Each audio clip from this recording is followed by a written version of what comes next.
Now, your ABC 7 First Alert weather forecast with meteorologist John Scalzi.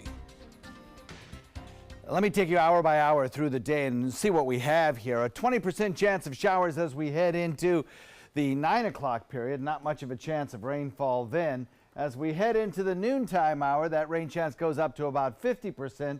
And then as we head into the evening, I think we'll continue on with that 50 to 60% chance of rainfall and a kind of sloppy, wet drive time.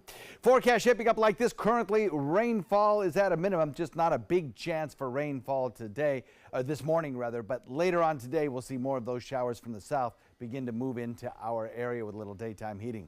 We continue to monitor the tropics. The Hurricane Center now giving a 40% chance of development over a 5-day period as this large, broad, disorganized area of low pressure lifts into the Gulf waters and starts to enter into an area more favorable for development down the road.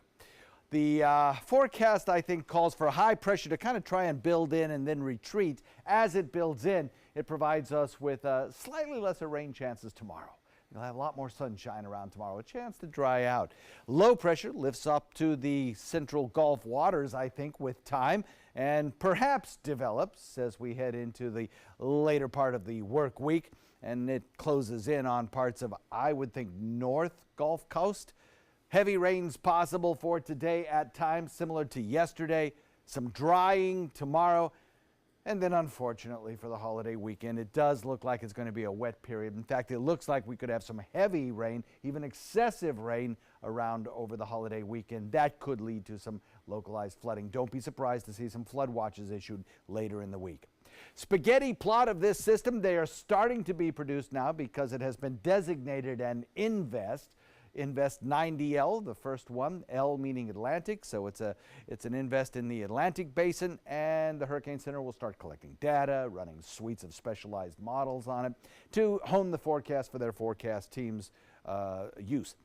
We'll watch this system lift northward, but I'll tell you what, where it goes is still kind of up in the air. A big spread in the computer models. Some of the more reasonable ones, I think, kind of put it more toward the center of the Gulf waters. And in fact, the prognosis right now from the Hurricane Center kind of splits the difference and puts it in the center of the guidance, right in the center of the Gulf waters. Now, there is a kind of loop of warmer waters in the central Gulf. It's called the loop current. It's a kind of permanent fixture there, semi-permanent fixture. And this eddy contains some warmer Gulf waters in the 80s. That would be very conducive for future development of this system.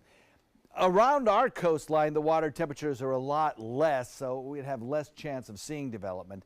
Now, in this image, the ripping winds aloft are what tear a hurricane apart. Red means low shear and a kind of a hot spot for development, but these blue colors are really tearing winds that would limit the development of this system. So over the next several days, I don't think we'll see much development as it's in the blue area. But as we progress through time, by Friday, we start to see the things change, and we'll get a hot spot for development. Could lead to that 40% chance of development as it lifts north into northern Gulf waters. In any event, what it means for us is increased rainfall chances as we head into the holiday weekend. This won't be a rainstorm. It'll be a wet storm is what it will do. Southeast winds at 5 to 10 knot winds this evening, moderate chop, and here's your forecast. We'll call for today good chances of rain, heavy at times. Tomorrow, a little bit of a break, only a 30% chance of showers. That continues into Thursday. And then Friday, we start to see that system inch closer to the central Gulf, most likely with a 70% chance of wet weather. Tropics will be watched carefully, and then Saturday and Sunday I'll call first alert weather days because of the potential of some heavy, even excessive rain, which carries on into Monday.